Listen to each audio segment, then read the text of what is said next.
आज हम लोग बनाएंगे भटूरे बिल्कुल फूले फूले हुए जैसे होटल में मिलते हैं। देखिए घर पे ही बनाएंगे कुछ टिप्स और ट्रिक्स के साथ। आइए बनाना स्टार्ट करते हैं। इसके लिए सबसे पहले हम लोग ले लेंगे मैदा। मैंने यहाँ पे 1 बाउल मैदा लिया है। उसमें 2 से 3 चम्मच गेहूं का आटा डालेंगे। 2 चम्मच अभी इसमें डालेंगे रवा यानी सूजी। इससे भटूरे फूले फूले बनते हैं। आधा चम्मच बेकिंग पाउडर, नमक स्वाद अनुसार। मेन टिप यहाँ पे, इसका आटा गूंदने के टाइम पे हम लोग क्लब सोडा का इस्तेमाल करेंगे। जितनी ज़रूरत हो वो हिसाब से आटा गूंदना है, न ज़्यादा नरम हो न सख्त हो। थोड़ा थोड़ा करके डालेंगे और मीडियम आटा लगाएंगे इसका।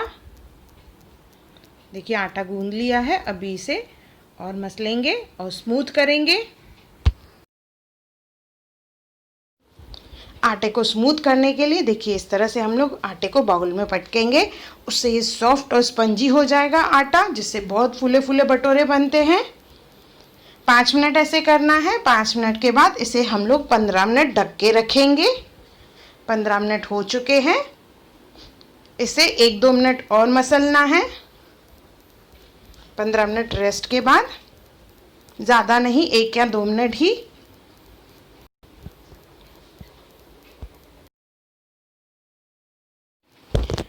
एक या 2 मिनट के बाद ये अच्छे से सॉफ्ट हो जाएगा।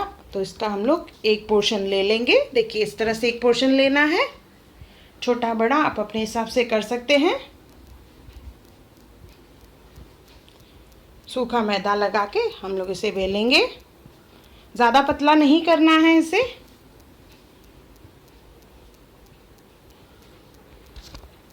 और इसे अच्छे गरम तेल में हम लोग फ्राई करेंगे। तेल गरम होना चाहिए फ्राई करने के टाइम पे।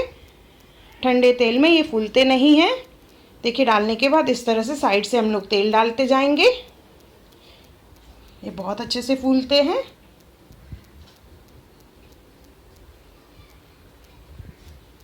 पलटा के दूसरी तरफ से भी पकाएंगे। ये हमारा भटूरा तैयार हो गया, जो आप गर्म छोले के साथ सर्व करेंगे।